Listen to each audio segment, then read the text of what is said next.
L'histoire commence avec deux hommes, Leland Jones et William Billy Dorsey. Lorsque Leland revient, il demande de l'eau, mais comme la cruche est vide, il demande à Billy de la remplir à partir du distributeur d'eau du motel. Lorsque Billy entre dans le motel, il découvre que deux membres du personnel ont été sauvagement assassinés, mais il n'en fait pas grand cas et continue à marcher pour remplir la cruche. À ce moment-là, une jolie petite fille, qui semble être la fille du personnel, sort de l'une des chambres. La petite fille tremble et craint de mourir. Mais il pointe alors son fusil sur elle et tire sans pitié. L'histoire se déplace ensuite vers une fillette du même âge, Sarah, qui hurle de peur parce qu'elle a fait un cauchemar avec un monstre. Son père, Tom Stahl, calme Sarah en lui disant que le monstre n'existe pas. C'est alors que son frère, Jack, entre dans la pièce et rend Sarah plus joyeuse en riant. Le protagoniste est Tom Stahl, qui mène une vie heureuse avec sa femme, Eddie, et leurs deux enfants, Jack, 16 ans, et Sarah, 10 ans. Tom Stahl tient un restaurant dans une petite ville. L'histoire se déroule ensuite à l'école de Jack, qui joue au baseball. Il attrape un ballon et permet à son équipe de gagner. Le joueur adverse, Bobby Singer, est en colère contre lui. Bobby s'avère être la brute de la classe. Après le match, il se présente dans les vestiaires pour se battre avec Jack, lui disant que si Jack pense qu'il est meilleur que lui, il doit le prouver en se battant. Jack lui répond que ce n'était qu'un match stupide et que Bobby est meilleur que lui, trouvant toute cette conversation inutile. Bobby n'obtient pas ce qu'il veut et part en colère. Plus tard dans la soirée, Eddie va chercher Tom au travail. En chemin, Eddie lui dit qu'il a une surprise romantique pour lui.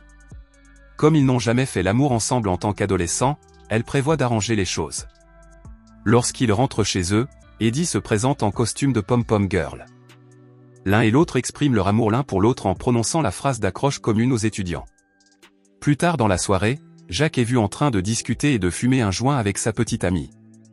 C'est alors que Bobby et son ami, qui conduisent, les aperçoivent sur la route. Cherchant les ennuis, ils pensent donner du fil à retordre à Jack et le rabaisser devant sa petite amie. Mais ils manquent de percuter une camionnette appartenant à Leland et Dorsey. Bobby leur fait un doigt d'honneur, mais recule immédiatement lorsqu'il voit les regards des deux, insinuant qu'il ne s'adresse pas au bon gars. Leland et Billy se dirigent directement vers le restaurant de Tom Stahl alors qu'il est sur le point de fermer. Leland commande calmement un café et un gâteau. Tom leur dit qu'ils sont fermés.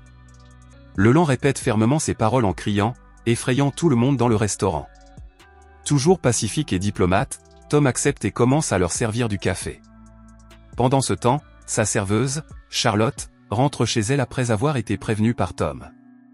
En sortant, elle est arrêtée par Billy, qui la force à s'asseoir sur une chaise et passe sa main sur sa poitrine.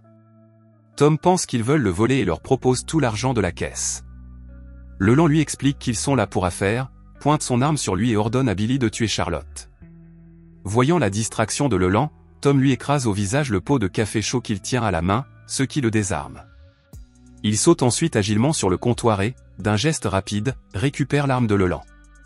Tom tire 3 fois sur Billy dans la poitrine, le faisant passer à travers la porte vitrée. Il tire ensuite une balle dans la tête de Leland, qui l'a poignardé au pied. Les deux criminels sont morts tandis que Charlotte sanglote de panique. Son histoire fait la une des journaux et les médias locaux présentent Tom comme un héros. Les médias parlent beaucoup de lui et ses employés donnent des interviews dans lesquelles ils disent que si Tommy n'avait pas été là, il serait déjà parti.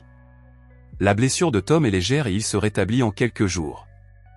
Lorsque Tommy et Eddie quittent l'hôpital, il est confronté à la population locale et à l'appréciation et aux louanges de ses amis, également apprécié par la famille de Stahl.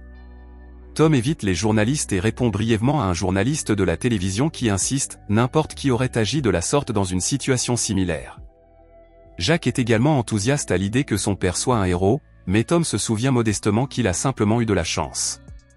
Même Eddie vérifie par la fenêtre qu'une voiture est garée juste de l'autre côté de la rue, supposant avec joie qu'elle appartient à un fan. Mais contrairement à lui, Tom devient méfiant et commence à s'inquiéter.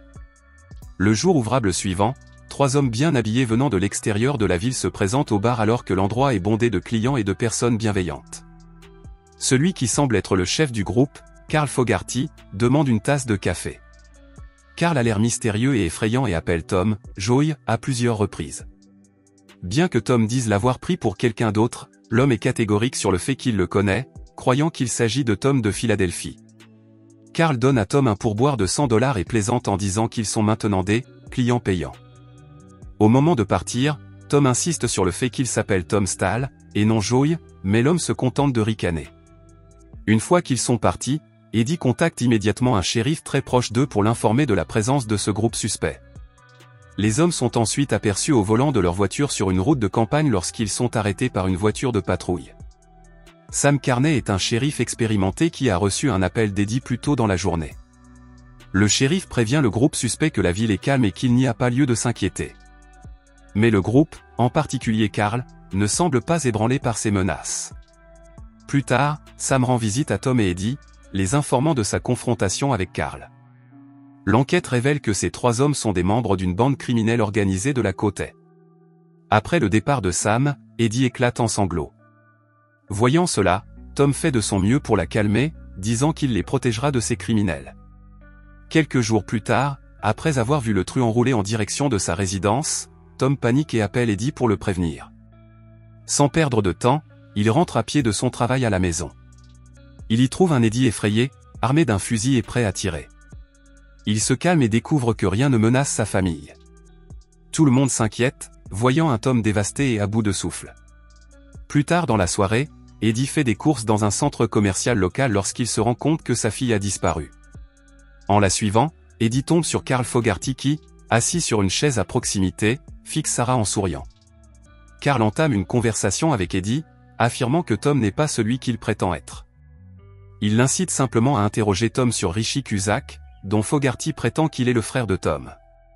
Carl affirme également que c'est Tom qui lui a arraché l'œil avec du fil de fer barbelé, ce qui montre à quel point il est coriace. Eddie prend vigoureusement la défense de Tom et avertit Carl de ne pas s'approcher de sa famille, sous peine d'être arrêté. Mais Carl n'en fait pas grand cas.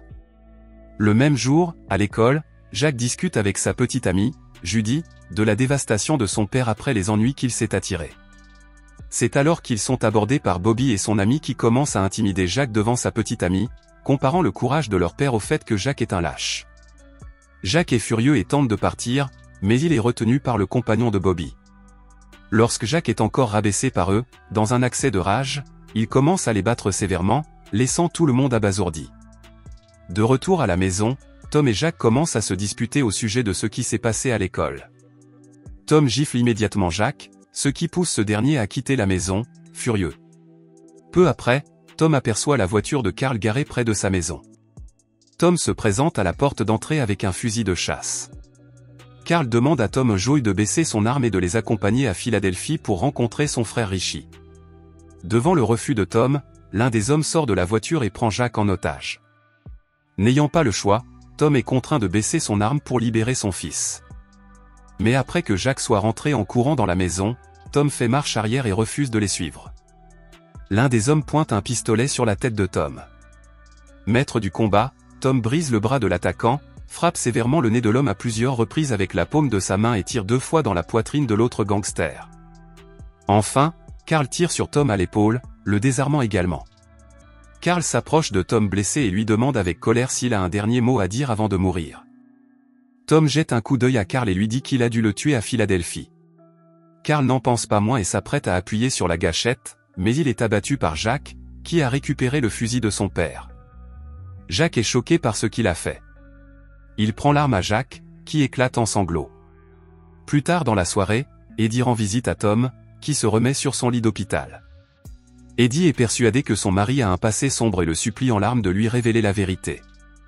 Tom finit par avouer à sa femme qu'il était un tueur à gages menaçant de la mafia lorsqu'il était adolescent. Il avoue également que son vrai nom est Joey Cusack, mais qu'il a abandonné la vie de mafieux il y a de nombreuses années après s'être retourné contre Carl Fogarty et qu'il est devenu un nouvel homme, Tom Stahl. Elle lui demande pourquoi il tuait des gens, et Tom répond simplement qu'il le faisait pour l'argent et le plaisir.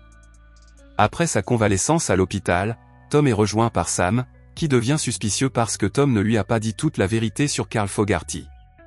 Tom est sur le point d'avouer qu'il est Joey Cusack, mais Eddie arrive à temps. Il s'assoit à côté de Tom, prétendant que tout va bien entre eux. Sam est d'accord et s'en va. Plus tard dans la nuit, Tom est réveillé par un coup de téléphone de Richie lui-même, qui le menace implicitement. Tom quitte la maison à l'aube et roule toute la journée et la nuit jusqu'à Philadelphie. À son arrivée, il rencontre un jeune homme à l'air sévère dans un bar. l'homme l'accompagne dans un luxueux manoir où Tom rencontre un certain homme bien habillé qui se présente très joyeusement pour voir son petit frère.